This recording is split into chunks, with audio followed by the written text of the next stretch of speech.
In the spring of 1764, James Hargreaves sat in his cramped cottage in Stanhill, Lancashire, watching his wife Jenny work the spinning wheel with the steady rhythm that had sustained their family for generations.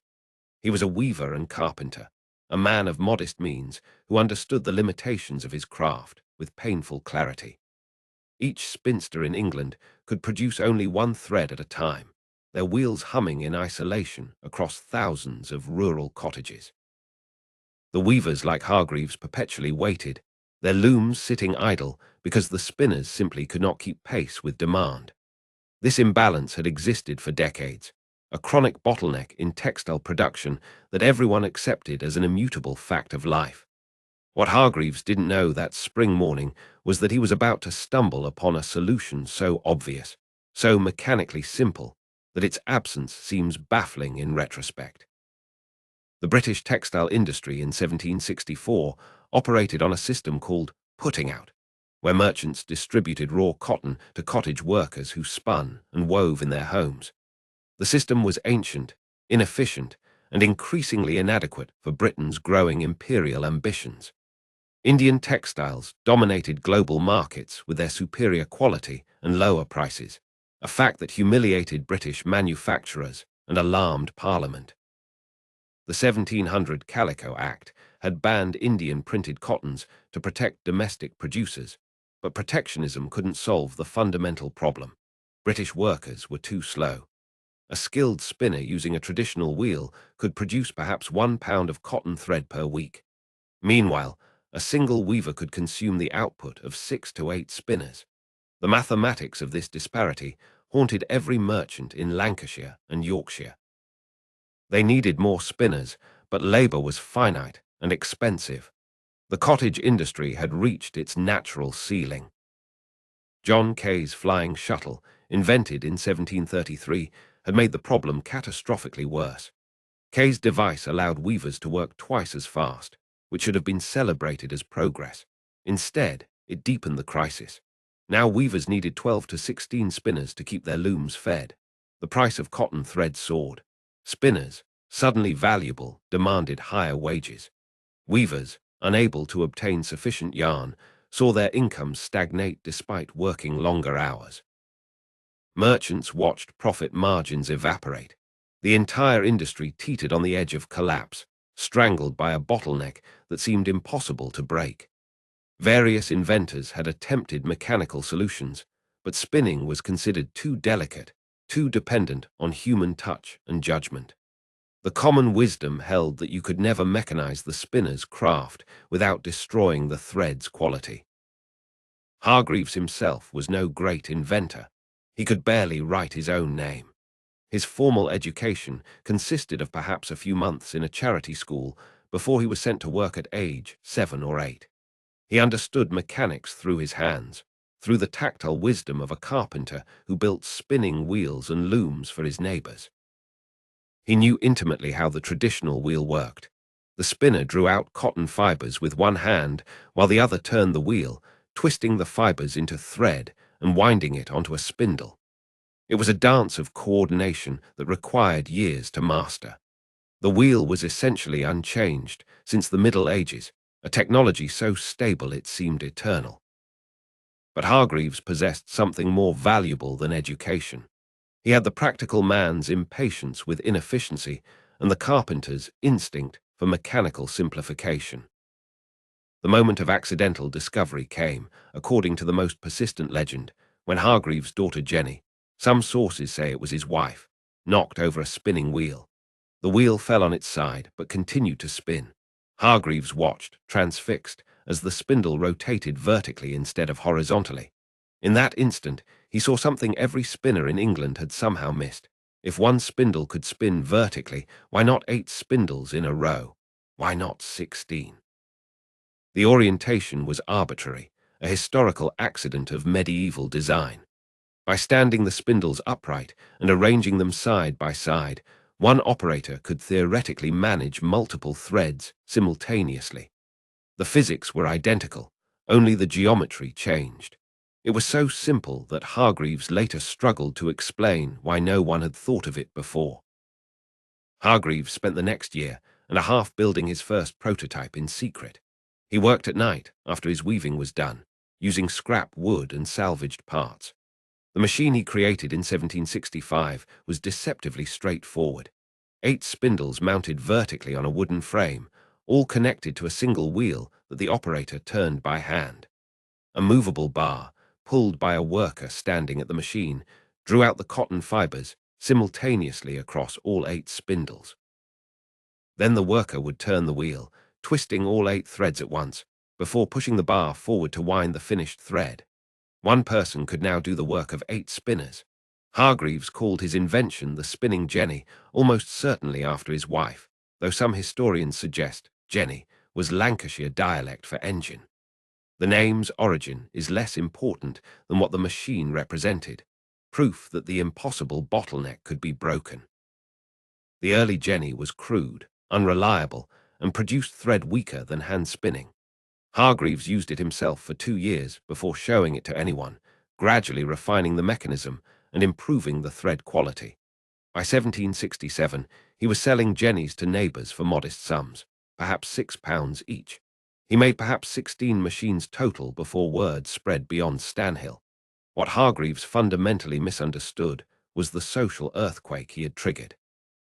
He saw his invention as a helpful tool for cottage spinners, a way to increase their productivity and income. He never imagined it would destroy their entire way of life. The jenny allowed one worker to produce 8 times as much thread, which meant the price of thread would inevitably collapse. Most spinners would become redundant. In an economy with no unemployment insurance, no safety net, and wages already hovering near subsistence level, redundancy meant starvation. In the summer of 1768, a mob of spinners descended on Hargreaves' cottage in Stanhill. They came with hammers and axes, their faces twisted with the desperate fury of people watching their livelihoods evaporate. They smashed every jenny they could find, perhaps 20 machines in Hargreaves' possession and those of his customers. They threatened Hargreaves' life. He fled with his family to Nottingham, abandoning his home and most of his possessions. The spinners who destroyed his machines weren't Luddites in the later sense. That term wouldn't be coined for another 40 years. They were rational economic actors protecting their interests through the only means available to the powerless. They understood perfectly well what the jenny meant: unemployment, poverty, the destruction of the cottage industry that had sustained rural families for centuries. Their violence was strategic, calculated, and completely futile. What neither Hargreaves nor the mob realized was that the jenny's accidental elegance made it unstoppable. The machine was too simple to suppress. Unlike later inventions that required factories and capital investment, the jenny could be built in any carpenter's shop from readily available materials. It was small enough to fit in a cottage. It required no power source beyond human muscle. By fleeing to Nottingham, Hargreaves inadvertently spread the technology beyond Lancashire. He partnered with Thomas James, a local businessman, and they set up a small manufactory producing jennies. Hargreaves finally applied for a patent in 1770, patent number 962, but it was too late. Hundreds of jennies were already in operation across England, built by carpenters who had seen or heard about the design.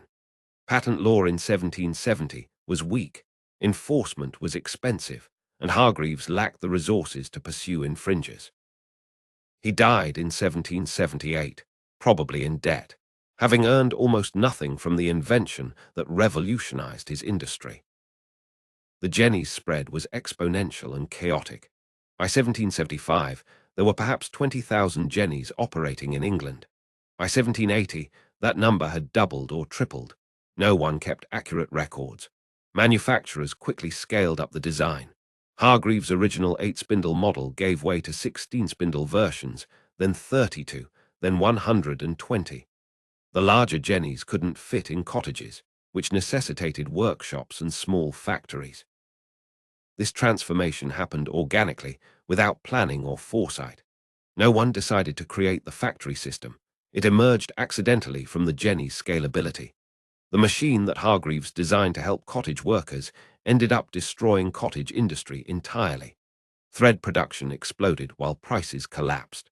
Spinners flooded into textile towns, seeking wage work. The ancient rhythm of rural spinning, women working at their own pace in their own homes, disappeared within a generation. But here is the crucial accident that transformed Britain. The jenny produced weak thread suitable only for weft, the horizontal threads in woven cloth. The vertical warp thread still had to be made from expensive hand-spun linen or imported cotton yarn. This limitation seemed like a fatal flaw, a ceiling on the jenny's impact. In reality, it created the economic incentive for the next wave of innovations. Richard Arkwright's water frame, patented in 1769, produced strong warp-suitable thread, but required water power and factory settings. Samuel Crompton's spinning mule, developed in the 1780s, combined the jenny's simplicity with the water frame's strength. None of these inventors intended to create the Industrial Revolution. They were solving practical problems with mechanical ingenuity. But each accidental improvement built on Hargreaves' accidental discovery, creating a cascade of innovation that neither governments nor guilds could control. The jenny's true revolutionary power lay not in what it did, but in what it proved possible. For 1,000 years, European technology had progressed incrementally, each improvement carefully guarded by craft guilds and master artisans. Knowledge passed from master to apprentice in closed systems designed to preserve monopolies and prevent disruption. Hargreaves' jenny shattered this ancient pattern because it emerged from outside the guild system, created by a semi-literate carpenter who broke all the rules simply by not knowing they existed. The machine's simplicity meant it couldn't be contained. More importantly, it demonstrated that traditional crafts supposedly requiring years of human training could be reduced to mechanical processes. This realization propagated like a virus through British manufacturing. If spinning could be mechanized, why not weaving? Why not any craft? Richard Arkwright understood this implication better than anyone. He was a barber and wig maker from Preston with no textile experience whatsoever. Yet he became the architect of the factory system by recognizing what the jenny made inevitable. In 1768, the same year Hargreaves fled the mob, Arkwright partnered with John Kay, a different John Kay than the flying shuttle inventor, and a watchmaker named John Smalley to develop a completely different spinning machine. Arkwright's water frame used rollers turning at different speeds to draw out and twist cotton fibers, producing strong threads suitable for warp. The machine required water power, which meant it couldn't exist in cottages. This wasn't a limitation, it was Arkwright's genius. By requiring centralized power, the water frame necessitated factories, which gave owners total control over production, workers, and innovation. Arkwright didn't accidentally create the factory system. He deliberately weaponized the jenny's logic. In 1771, Arkwright opened his first factory at Cromford in Derbyshire, a 5-story mill powered by the River Derwent. It was the first true factory in the modern sense, a centralized workplace where workers operated machines under direct supervision, working fixed hours for wages. Arkwright employed children as young as 6 or 7, reasoning that their small fingers were ideal for tying broken threads. He implemented shift work, running the factory day and night to maximize return on capital investment. He built housing for workers, creating one of Britain's first industrial towns. None of this was part of some grand vision for industrial society. Arkwright was simply optimizing for profit using the opportunities the jenny had accidentally opened. His factory worked because thread prices had already collapsed thanks to the jenny, creating enormous demand for any machine that could produce even more thread, even faster, even cheaper. The cascade accelerated. Edmund Cartwright, a clergyman with no manufacturing experience, visited Arkwright's factories in 1784 and had an epiphany. If spinning was mechanized, why not weaving? He spent the next several years developing a power loom, patenting it in 1785. Cartwright's first looms were disasters, clumsy, unreliable, constantly breaking down. But the principle was established. By 1803, there were perhaps 2,400 power looms in Britain. By 1820, 14,000. By 1833, 100,000. The weavers who had initially benefited from the jenny's cheap thread now faced the same obsolescence as the spinners before them. The Luddite riots of 1811–1816, when weavers smashed power looms and burned factories, were a direct echo of the mob that destroyed Hargreaves' jennies 40 years earlier. The pattern was identical. Workers correctly perceiving that machines would destroy their livelihoods, resorting to violence, failing to stop the inevitable. What makes this cascade truly accidental is that no single inventor intended the outcome. Hargreaves wanted to help his wife spin more efficiently. Arkwright wanted to make money from thread production. Cartwright wanted to solve an interesting mechanical puzzle. None of them set out to destroy the cottage industry, create the factory system, or transform Britain from an agricultural to an industrial economy. Yet each innovation made the next one economically inevitable. Jenny made thread cheap, which made mechanical weaving profitable. Mechanical weaving increased demand for thread, which justified larger spinning factories. Larger factories required more workers, which created industrial towns. Industrial towns needed infrastructure, canals, roads, eventually railways. The investments required for this infrastructure necessitated joint stock companies and modern financial markets. The concentrated capital of industrial manufacturing created the capitalist class. None of this was designed. It emerged from the accidental logic of the jenny's simple mechanical advantage. The demographic transformation was staggering and unplanned. In 1750, Britain's population was perhaps 6.5 million, with 80% living in rural areas. By 1850, the population had tripled to 21 million, with more than half living in towns and cities. Manchester, a market town of 20,000 people in 1750, exploded to 400,000 by 1850. The population growth itself was partly caused by industrialization. Factory work, however brutal, provided more reliable wages than subsistence farming, allowing earlier marriage and larger families. But the factories themselves were accidents, consequences of the jenny's unforeseen scalability. No government planned this transformation. No philosopher predicted it. Adam Smith's Wealth of Nations, published in 1776, analyzed pin factories and the division of labor, but completely missed the revolutionary implications of mechanical spinning. The change was too rapid, too fundamental for contemporary observers to fully comprehend. The jenny's accidental revolution created a humanitarian catastrophe that unfolded over decades, its full horror only gradually becoming visible.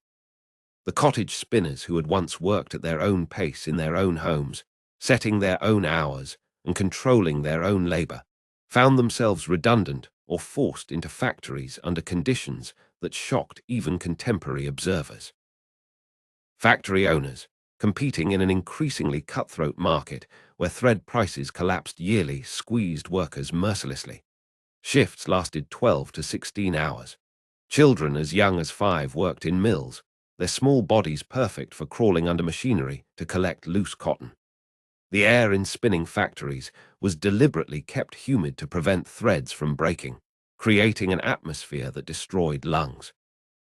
Workers contracted brown lung disease, byssinosis, from inhaling cotton dust, slowly suffocating over years.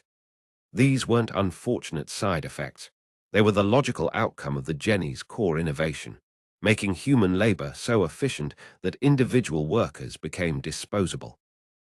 The resistance to this transformation was immediate, persistent, and ultimately futile. The Luddite movement of 1811–1816 represented the most organized and violent phase, but worker resistance had been constant since the 1760s. The term Luddite came from Ned Ludd, possibly a mythical figure, who supposedly broke stocking frames in a fit of rage. But the Luddites weren't mindless machine breakers, as Victorian propaganda later portrayed them. They were skilled craftsmen, stocking makers, weavers, croppers, fighting a rearguard action against machinery that replaced years of training with unskilled labor. Their letters to factory owners and politicians were articulate and sophisticated, arguing that machines would create permanent unemployment, destroy communities, and concentrate wealth in the hands of factory owners. They were completely correct. Their mistake was believing correct arguments mattered. The government's response was savage. Breaking machinery became a capital crime in 1812. The Frame Breaking Act made machine breaking punishable by death. More British soldiers were deployed to suppress the Luddites than Wellington took to fight Napoleon in 1808. Trials were swift and brutal. In January 1813, 17 men were hanged at York Castle for machine breaking and related crimes. Others were transporting to Australia. The message was clear. The industrial transformation would proceed regardless of human cost, and the state would deploy lethal force to ensure it. This wasn't cruelty for its own sake. The British government, dominated by landowners and merchants with investments in textile manufacturing, understood perfectly that Britain's global power depended on industrial supremacy.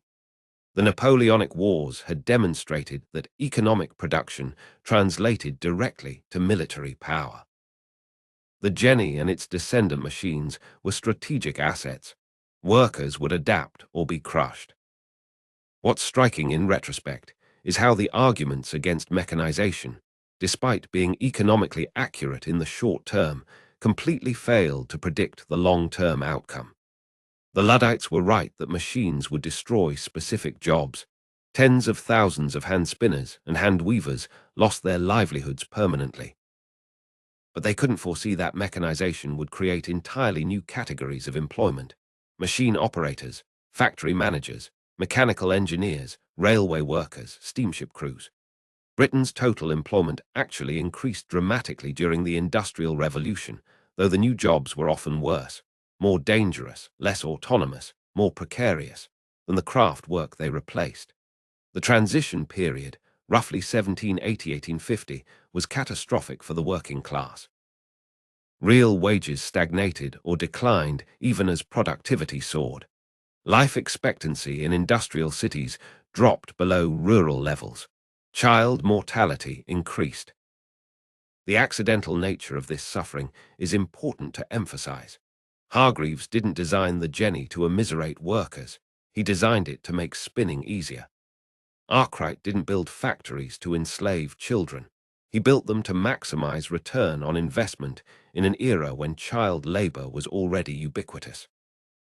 The humanitarian catastrophe emerged from the interaction between the Jenny's mechanical advantage and the existing economic system, which had no social safety nets and treated labor as a commodity to be purchased at the lowest possible price.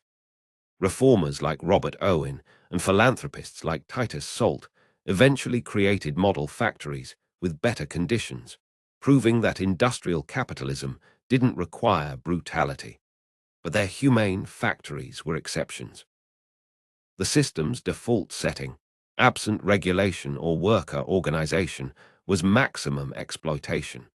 The Jenny had accidentally revealed how far labor efficiency could be pushed when humans were reduced to appendages of machines. By the 1830s, the horror of industrial working conditions finally penetrated the British consciousness, enough to prompt reform.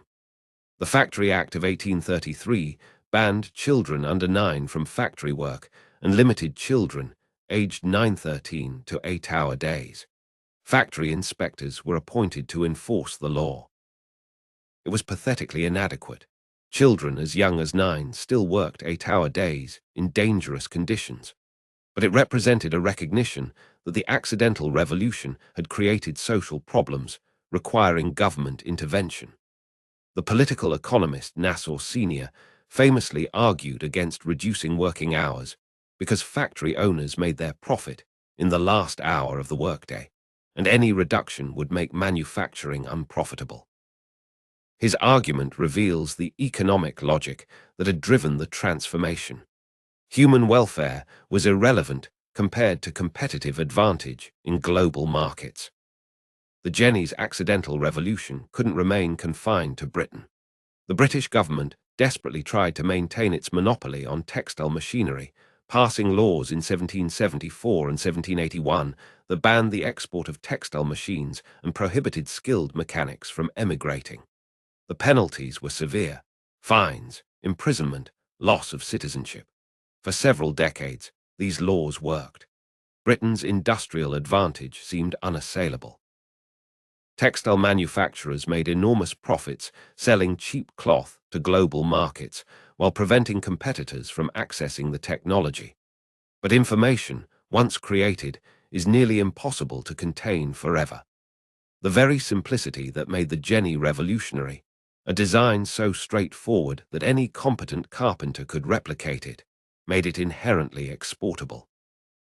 The British government was trying to suppress not a complex secret, but a basic mechanical principle that became obvious once you saw it. Samuel Slater broke the dam in 1789. He was a skilled mechanic who had trained in Arkwright's factories and memorized the designs for spinning machines. Disguising himself as a common laborer, he emigrated to America in violation of British law. In Rhode Island, he partnered with Moses Brown and recreated Arkwright's water frame from memory, building the first successful American textile mill in Pawtucket in 1793. Slater is venerated in America as the father of the American Industrial Revolution and reviled in Britain as Slater the traitor.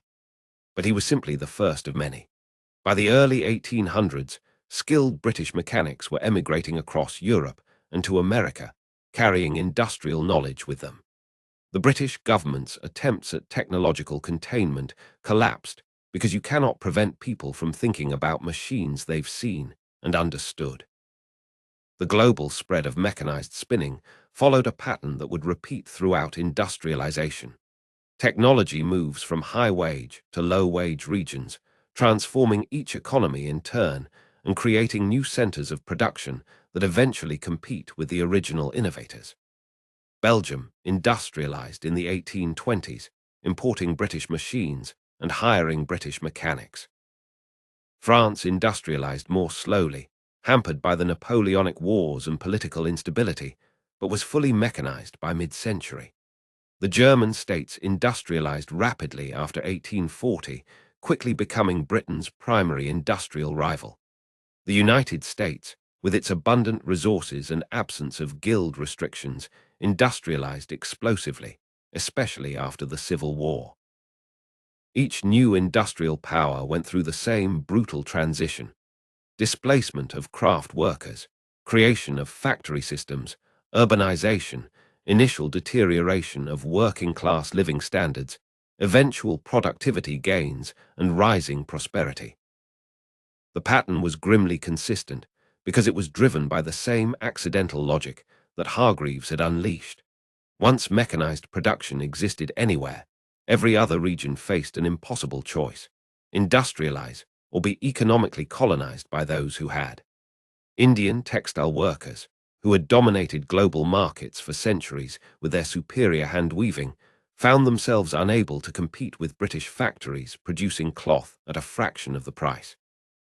British cloth exports to India increased 60-fold between 1815 and 1870, destroying India's craft textile industry and helping reduce India from one of the world's wealthiest regions to one of its poorest. This wasn't an accident of policy, but the inevitable result of the productivity gap that Jenny had opened. Regions that retained pre-industrial production methods were systematically impoverished by competition with mechanized production. Japan's response to this dilemma is particularly instructive. After Commodore Perry's fleet forced Japan to open to Western trade in 1853, the Japanese government recognized that traditional craft production would leave them vulnerable to economic and military domination. The Meiji Restoration of 1868 initiated a deliberate, state-directed crash industrialization program. The government imported British textile machinery, hired British engineers as consultants, and forced the development of modern factories. Japanese industrialization was wrenching. Traditional craft workers were displaced. Ancient social hierarchies were disrupted. But it was intentional rather than accidental. Japan chose to industrialize on its own terms rather than have industrialization imposed through colonization. By 1900, Japan had become an industrial power. proving that the Jenny's logic could be understood and deliberately deployed by governments that grasped its implications. The ultimate irony of the Jenny's global spread is that it eventually undermined Britain's own industrial supremacy. By 1900, the United States and Germany had surpassed British textile production. By 1920, Britain was losing market share to Japan, India, and other newly industrializing nations. The technological advantage that the Jenny had created lasted less than a century before diffusion eroded it completely. British manufacturers, accustomed to easy profits and global dominance, were slow to adopt newer technologies and business methods. They clung to the spinning and weaving machinery that had made them wealthy even as American and German competitors developed superior equipment. The very success of Britain's Industrial Revolution created institutional sclerosis, a reluctance to disrupt existing investments and methods. Britain's decline from workshop of the world to a second-tier industrial power by the mid-20th century was the final accidental consequence of Hargreaves' invention.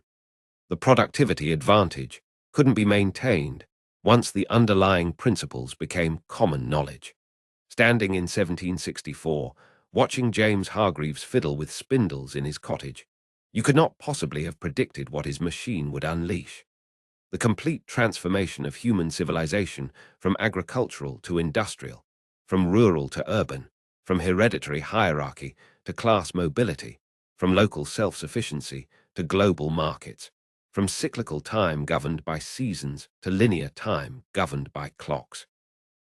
The Jenny didn't cause all of this alone.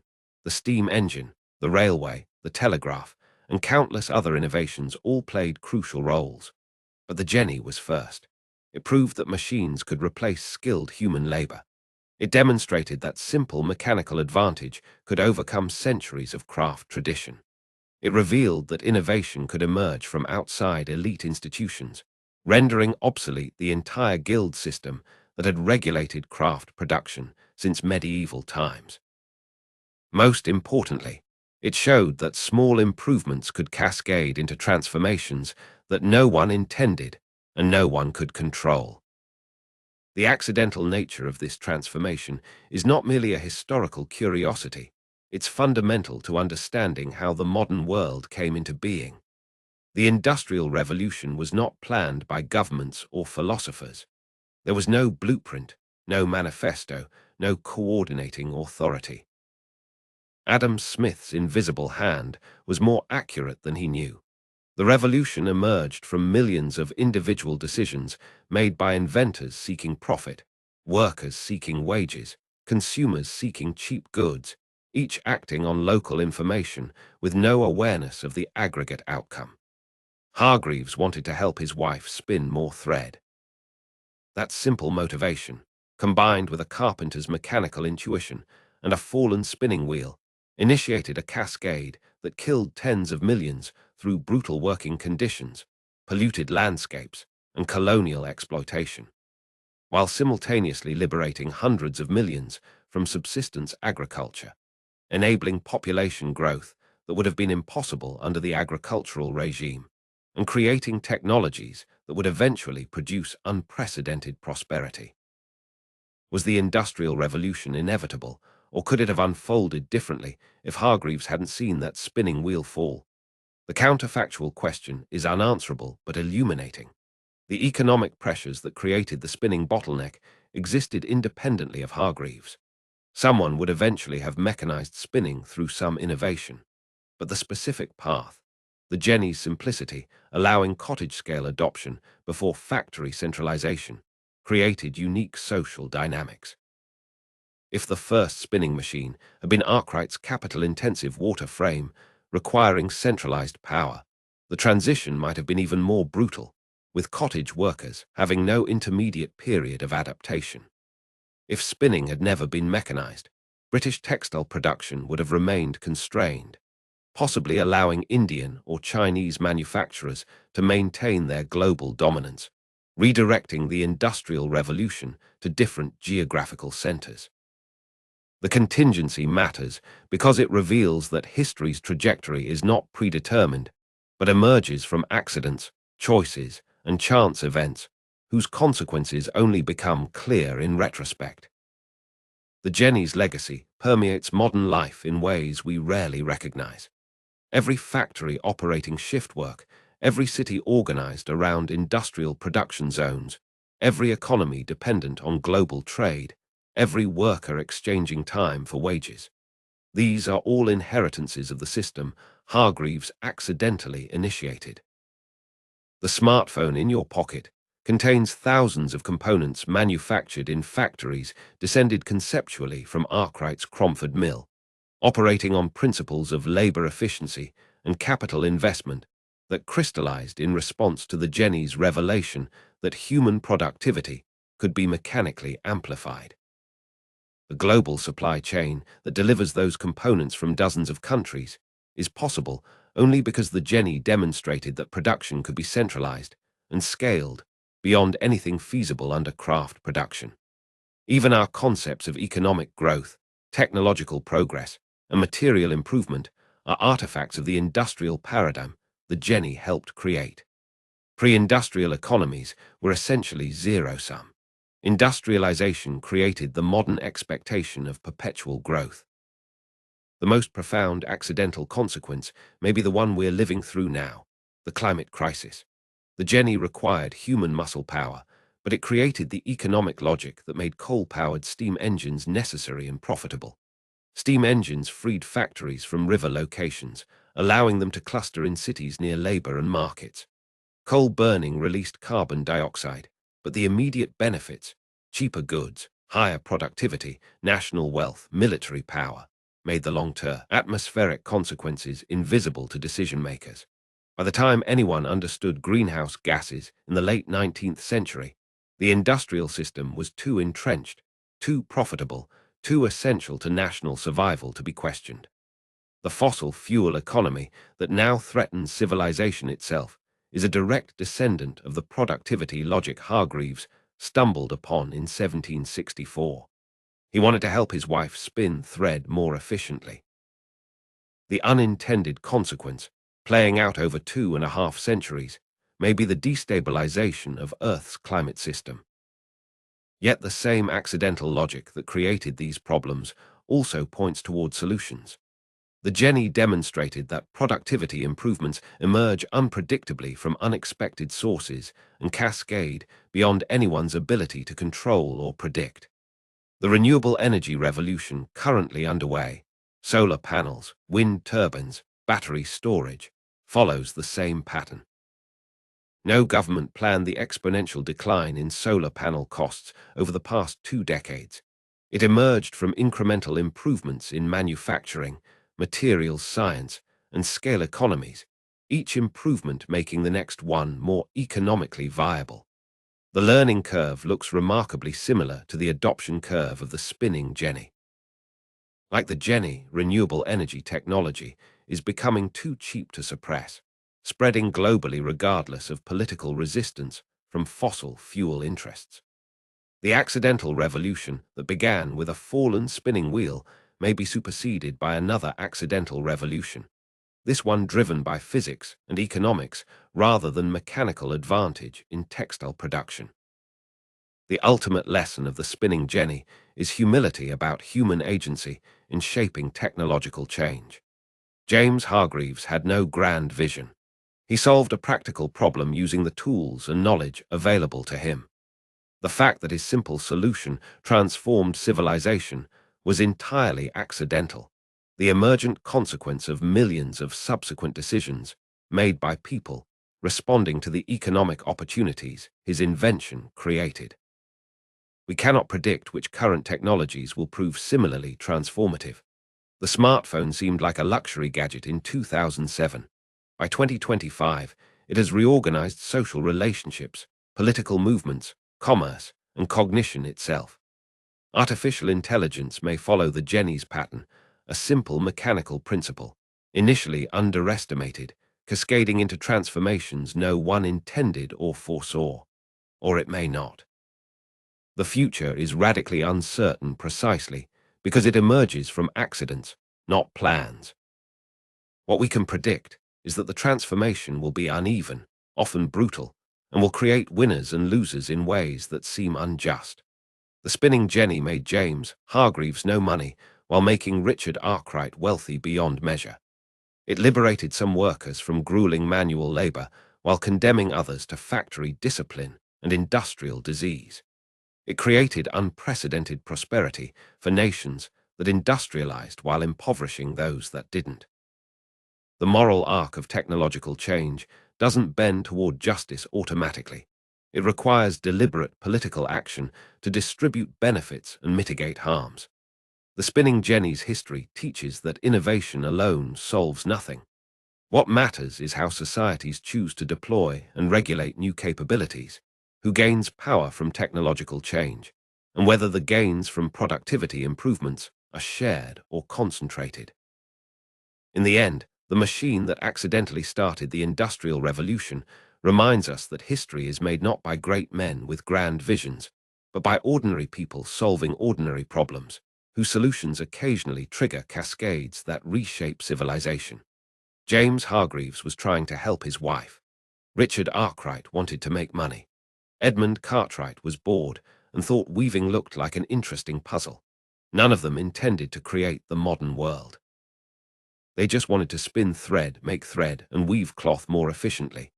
The industrial society, the factory system, the global economy, the climate crisis, the wealth and poverty of nations, all of it cascaded from that simple, accidental insight. If a spindle can spin horizontally, it can spin vertically too. And if one spindle can spin vertically, why not 8? Why not 100? Why not 10,000? The question once asked could never be unasked. The machine once built could never be unbuilt. The revolution once started could never be stopped. It was an accident, and it changed everything.